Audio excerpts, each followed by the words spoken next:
Hi, this is Carrie, and welcome to Tandem Talks, a podcast meant to empower you to live your life your way.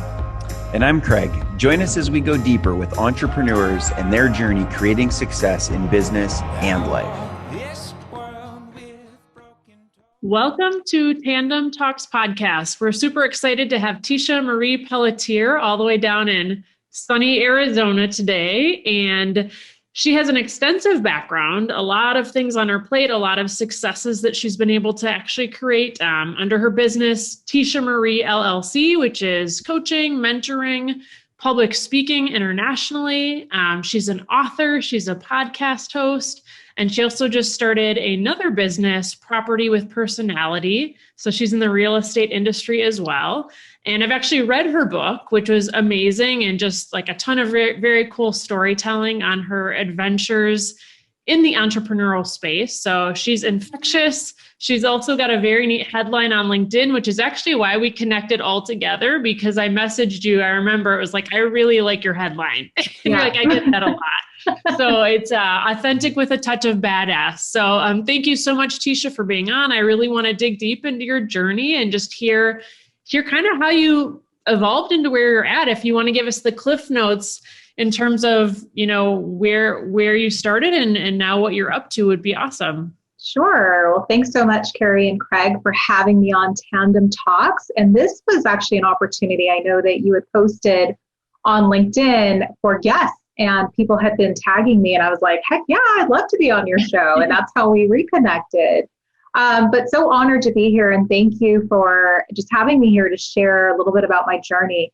So I often get that question of, why did you start in business? And I always say that business for me started like 10 years earlier than I thought. I always had this vision in my head that, okay, when I hit 35, that's when it's going to be it. And, you know, I worked in an ad agency back when I was in my 20s, and, you know, it was the horrible bosses. I think that we've all had that experience where we're like, I don't know if this is where I'm supposed to stay. Mm-hmm. So it looks like I'm going to be making my exit a little bit sooner. And it was good. It was that women's intuition that kicked in.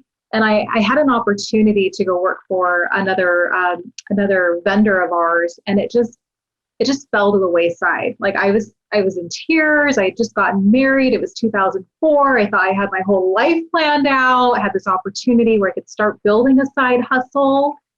And then the side hustle had to become my full hustle, like my full-time hustle. And I've never really looked back though, because I said, you know what, there's always going to be a plan B if I need it. But right now, this is where I'm at. And this is what I'm dedicated to starting. And so I left my ad agency job, not under the best circumstances with the horrible bosses that I had. And I started on this journey, and I launched Simply Put Marketing back in 2004, doing the same things that I loved: project management, events, PR, communications. And then it started to evolve, and I started to run other businesses. And so that's how I started. That's how I started. I've learned a lot since then. Thank you for a quick background there. So let's talk about some of the learnings, because I think that's what we, are really want to help people with, is all the mistakes people make, but then also all the good things that you've done, right? So if you could talk just a little bit about maybe what are some things that propelled your success, like those first couple of years getting out of the gates. And obviously you ended up full-fledged front hustle all in.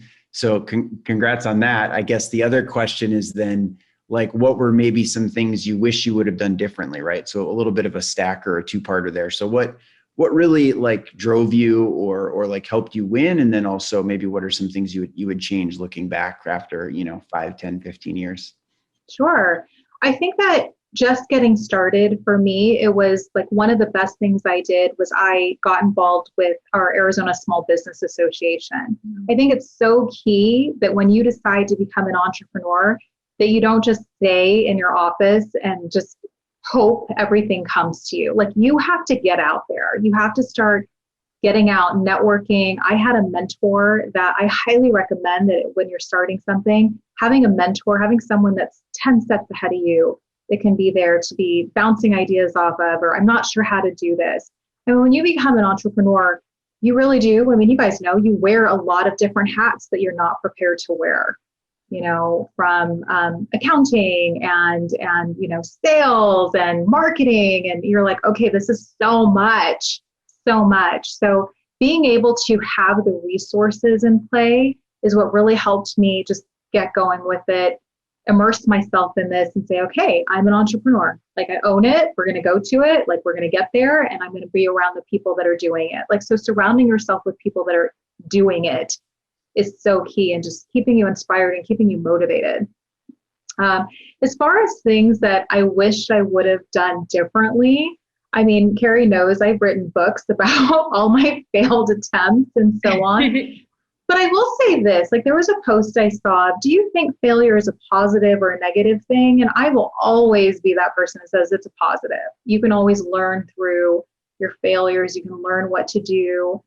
I think for me, it was jumping into opportunities without really having a hold on, well, what do I want to do? Like, not really having the vision in place of where I wanted to go is something that I caution people on, because if you have your vision down, if you know exactly where you want to go, then you stay focused versus I'm just going to grasp at straws and everything sounds good. And I would say that. The other thing is, I realize that when we're just getting started, investing in ourselves is like, I don't want to do it. It's money out the door. But one thing that I've come to realize just through the years is every time I invested in myself, every time I said, okay, I believe in myself, I'm going to do this. I'm going to put the money, even though it could be a little bit of a, scare situation, it absolutely came back to me in the form of new opportunities, new clients, new business, and so on. So we make the mistake of, I don't want to invest in myself. I'm going to do everything by myself. And I highly recommend people saying, okay, you know what? This business is a business. I have to invest in it. I have to invest in me. Great points. I think that so much. Yeah, that plays exactly into what, we believe and what we teach is number one, you've got to know where you're going if you're going to start a journey, right? And so if people are trying to hit said target, but they haven't defined the target. It's like, well, I just want to make more money, or I want to have more freedom. It's like, what does that mean? Like, you have to metrics that out, and you have to put some quantifiable specific goals. And so we call it like a life vision, because as you're side hustling, or even especially solo entrepreneuring, it's hard to separate your life from your business. It's like they're all just jumbled together. And then you throw a couple of kids in there, as you also know, and it makes it that much crazier. And so if you're don't have clarity on what your purpose is or what you're trying to actually create, it's hard to finish. It's hard to actually create a win. And then the other thing you pinged on is what we call the who, which is essentially associating with people who are authentically successful. So it's really crazy to me how many people go into business and I'm like,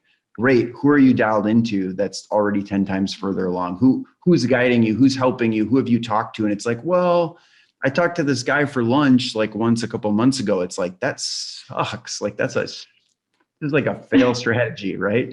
Or it's just way harder versus just going to somebody who's done it and won. So 1,000% on those. When you talk about investing in yourself, that's also, Carrie has pretty much wrote the whole chapter on building you before you build a business, right? Right. Of course, people can get lost there, and then they're perpetually building themselves, right? Right. But which is the self-development trap.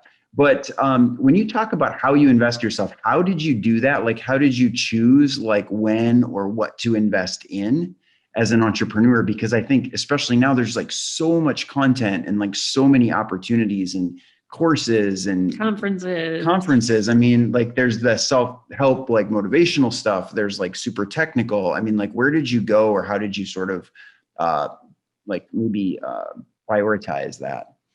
I think it really boils down, Craig, to, again, what is the vision that you have for yourself? I know for me, I was speaking for free for years, honestly, for years. And when an opportunity presented itself to better my speaking, to take it up a level and to become more of a professional speaker, I didn't hesitate, because I'm like, I know this is what I want.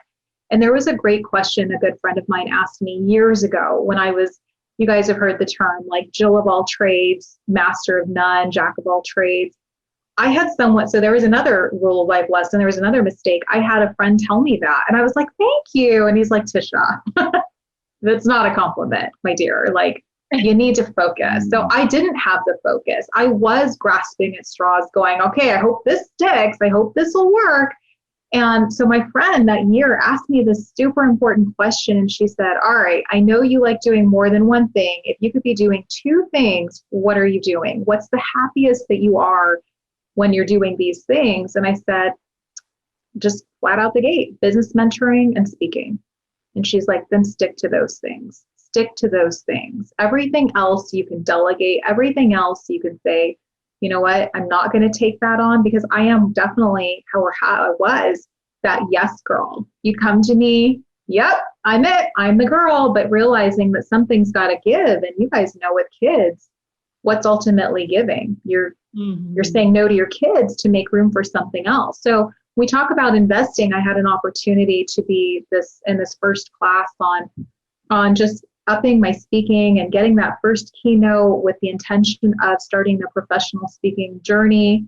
And I was like, the investment, I have to make the investment if that's what I really want. So I think if you look at it, Craig, of what do I really want? What is that goal, that vision that I have? And you see that opportunity as a way to get you there faster, with the right types of people, then I say jump on the investment. So that, with that speaking, this was my win, Carrie. I don't know if I told you this because it was, I think, after you read the book. It's now in my Rule of Life lessons that I just have been releasing on my blog. But I remember going through this speaking course, and at the very end, we had to get up and give our keynote. So it was a lot of, comments and here, do this better, or here, maybe do this in your speech. So a lot of feedback, which you need as an entrepreneur. You cannot sit here and go, I'm perfect in every way. Everything I do is awesome. It's not, you're not. Like, you need that feedback. You need people who are ahead of you to tell you, you could do this differently. You could do this better. And so I put myself through this 8-week course. And at the very end, we had to get up and give our keynote in front of a live audience who were critiquing us. And there was one person in the room who was scouting us, and we didn't even know who she was. They said, there's an opportunity for one of you in the class to get up and give a paid speaking gig if you're chosen. And I ended up getting it. It wasn't a whole lot of money. It was like $175. But I was so grateful for the opportunity that she chose me, because that again was like the justification, the validation of, I'm on the right track. Now I've got one. Now I can get the next one and the next one and the next one. And I always say that once you start with one, it's easier to start building the momentum, because now what happens? Like, you're believing in yourself, the confidence is there. And now you, in a way, like, are unstoppable. You just keep going with it. Yeah, absolutely. Well, I just love your stories. I think they're so relatable, and there's just so many lessons embedded in everything that you share and just the journey. So one thing I want to backtrack on, though, is this idea of confidence, right? And you spoke to it in the sense that, like, you gain confidence, you gain momentum when you create a win, and then you build on it and you amplify it, right? But when you're a side hustler and you start a business and you start to think, okay, like, I'm an employee, but okay, I guess I'm an entrepreneur now. How do you really own that? And, 5 minutes, 10 minutes back, you shared like, okay, I'm a business owner now. I'm going to own it. Like, where's the confidence come from your side, and what could you suggest to somebody who's maybe struggling with actually, like, really identifying as a business owner? Well, I think you hit it there, that you really have to say, okay, this is who I am now. Yes, I still have my employee role, but if you're looking at what's the big vision, is your vision to get out of your employee role and take this full time? Or do you want to keep it as a side hustle? But I think that as you start to get those wins under your belt, or you start to have the conversations, you realize that it's doable, that what you set out to do is happening for you. And I feel like that's what really starts to build the confidence. There was a really great question I know on LinkedIn that said, can you lose confidence? Can you gain confidence? Can you lose confidence? And I'm definitely a big believer of, yeah, you can lose it, you can gain it, you can keep going with it. Like, I've been in both shoes.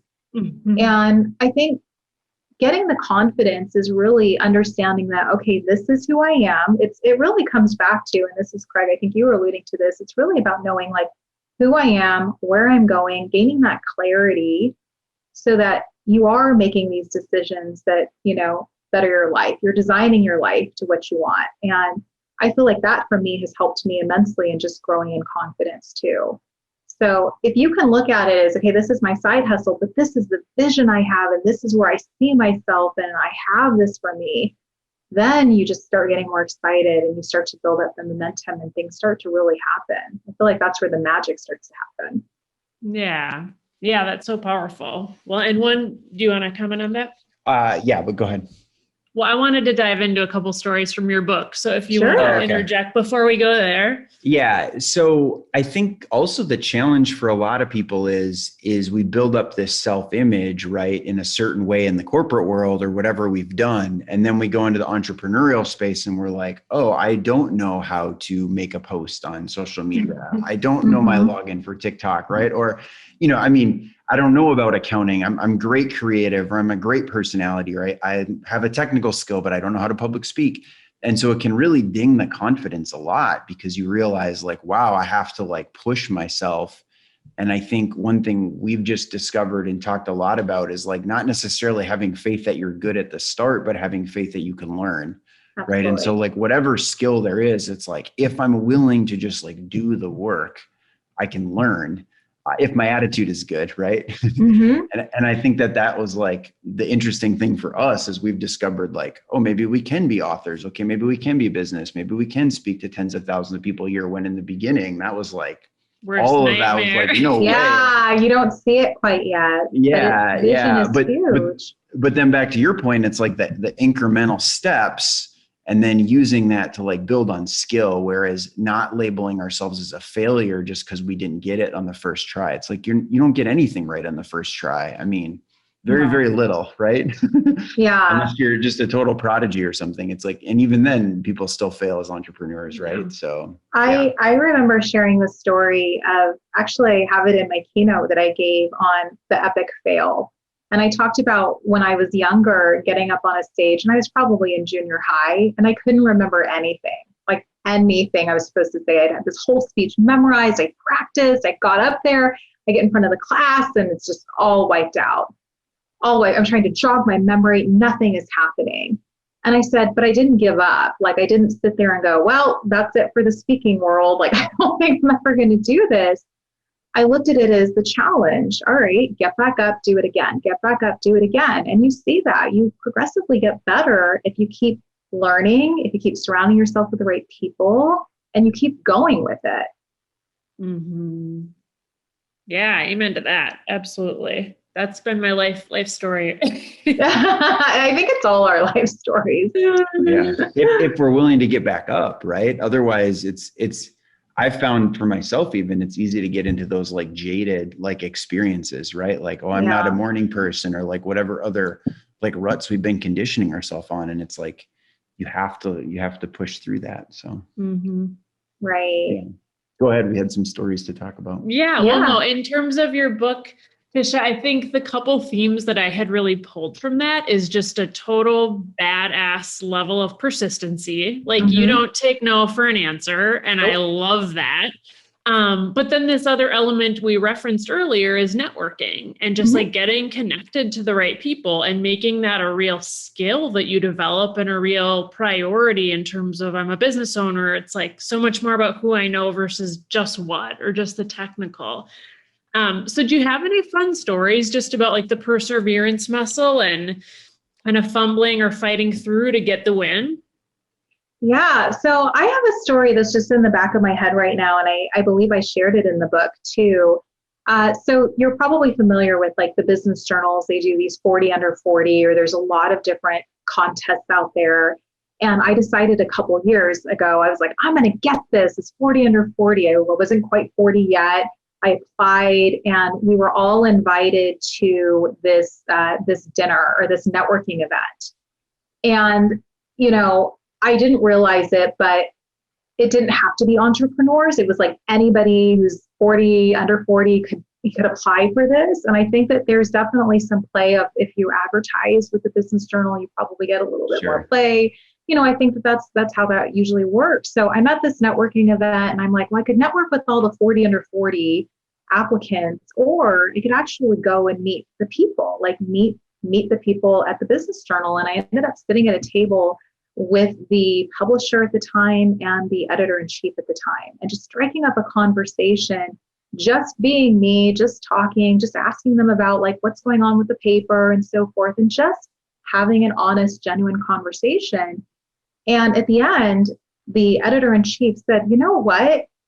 I really like you. I really like your story. And she's like, I'm not sure what's going to happen with 40 Under 40, but I want to circle back with you. And she did a couple of weeks later. I didn't make it 40 Under 40, but she came back to me with a more incredible opportunity. They ended up writing a half-page article about what I was up to in the business world for mom entrepreneurs at the time. And then I got on the cover of the magazine or the publication, which I was like, heck yeah, I take that all day long. Whereas the 40 Under 40 were like these little pictures and their little bio. And that relationship, even though she's no longer there, has stemmed to me being an active participant and mentor in their Mentoring Monday, which is a national event they put on in all the business journals all across the country on a specific Monday in February. Like, that's an honor to me. And that came from just, all right, who do I need to meet? Who am I going to connect with? Because like you said, Carrie, you could know everybody, but not talk to anybody. You need to be out there networking. It's so much a big part of your business of how you're going to start getting those opportunities if you get out there, like get out of your own way and start meeting people. Mm-hmm. Yeah, and just being willing to plant enough seeds that like some are going to bloom, right? Exactly. And not to worry about all the ones that don't. So yep. Yeah, exactly. So you've done a lot of mentoring, a lot of coaching and helping people with their branding. What are maybe one or two tips you'd give for that person starting out, in those arenas, like things that you see that are pretty common that it's like, dude or lady, don't mess this up, right? I mean, you're going to mess this up. I'm going to tell you not to mess it up. You'll mess it up anyways. Or just like, where do you think, could be the most helpful if you think about, our general audience? Sure. I will say this. So I did not want to have a personal brand. I'll just put that out there. I was so scared. It was 2015. I was like, I don't want to build a brand. My business coach at the time was like, it's the smartest thing you could do right now as you're in between stages of what you want to do when you grow up. I think we will all end up in that place where like, I have no idea what I want to be when I'm an adult, and I was there. I had those businesses I mentioned. I was, had the marketing company, an event planning company, and then I also ran a mom entrepreneurs organization. And I just didn't have the purpose or the drive for it anymore. And when you feel that, that something's got to give, you've got to pivot. And when she told me that, it took me 4 months to get behind the idea of naming the company after me, of, moving forward in that direction. But then when I did, I'm so happy that she encouraged me to do that. The biggest mistake I'll tell you that I see people making when it comes to building up their personal brand is they're trying way too hard. They really are. They're trying to put out not this authentic approach. It's they want to talk always about business. And it's like people want to see your human side. They want to see that you're a real person. And so what I always share, the biggest takeaway that I feel people get when I talk about personal branding is that your personal and your professional life are going to intertwine. There's no mistake about it. I mean, Carrie, you were posting pictures of your quarantine hair and your kids, and people love it because they know that you're a person. Yeah. And honestly, like I felt years ago, I would have people do my social media for me, but they weren't me. They didn't have my voice. They weren't talking like me. And it was a total fail, in my opinion. Like they weren't getting the traction or the conversations or the engagement. And so when I took that back over, I remember doing a little test on LinkedIn. It was like one of my very first posts. And I just said, it's the beginning of the new year. I think I'm ready to give up and go be a dog walker. Because I'm sick. I have a sinus infection. We're already 2 weeks into the year. It's over. And people are like, oh, Tish, like, this is the business owner curse. Like, this is normal. And like, people were just so supportive. And then I realized in that one post, like, wow, I could really just speak how I speak, like what I'm feeling, what I'm doing.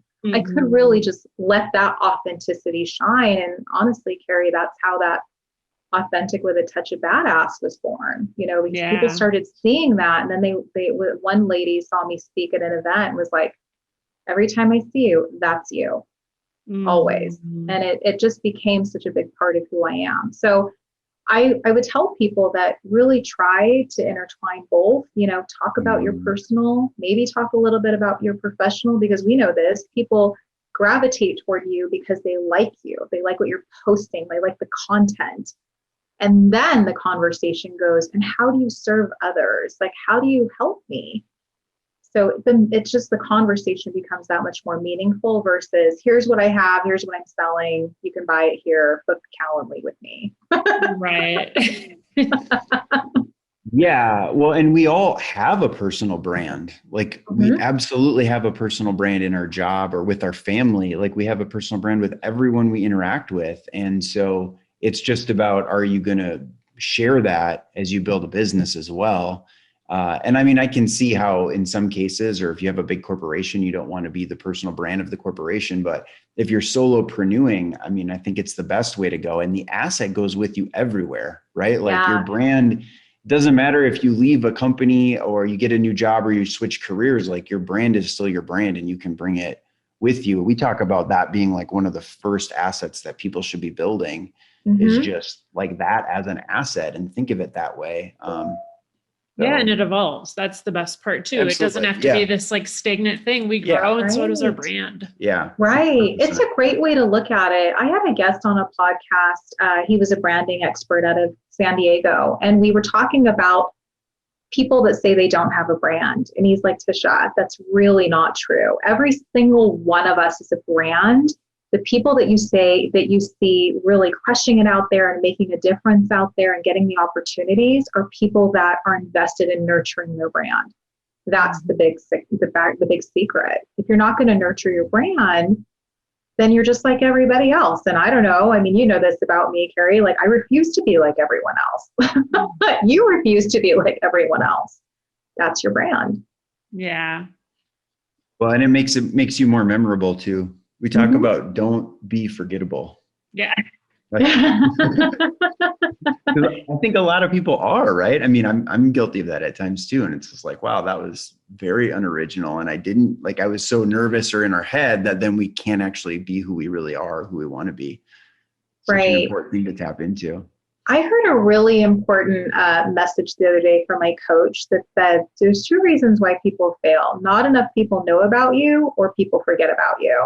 And I was like, oh my gosh, I don't want to be that person. Like I'm going to keep putting it out there. And I shared this earlier. I don't like social media. I much prefer face-to-face, but I had to get out of my comfort zone and say, okay, I'm going to do social media. No matter how much I hate posting, no matter how much I hate creating content, I'm going to do it. And now I look at it and I go, how many people have I been able to connect with because of that effort? Even though it was hard, even though it was pushing me out of my comfort zone, how many opportunities have I gotten just because I was able to push myself out there and challenge myself to do it?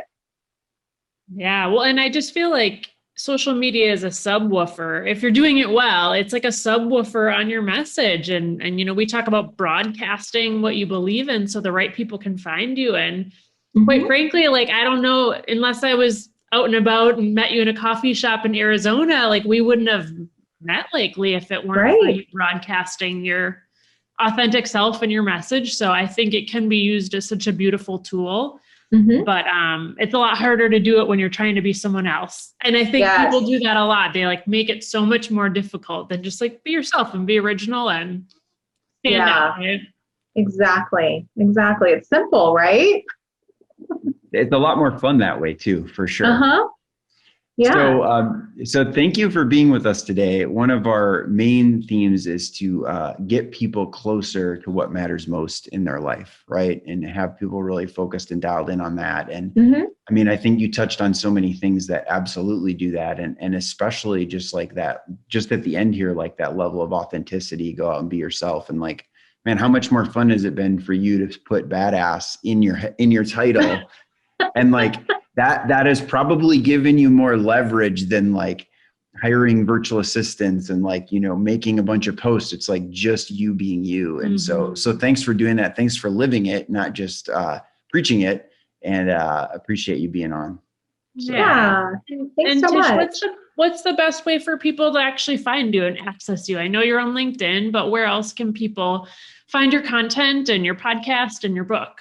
Sure. Really, the best place is on my website at tishamarie.com, and people can book a latte with Tisha, a virtual latte with me if you want to get to know me better, and vice versa. I'm always about, just creating more connections and building the relationship. Yeah, awesome. Well, we so appreciate you being on. Lots of good takeaways for the audience. And yeah, check out her book, her podcast, her website, the whole spread. And I hope everybody enjoys the grind and has a great day. Take care. Thanks for listening to today's episode. Please subscribe and leave a review, and be sure to visit tandemconsulting.co/talks.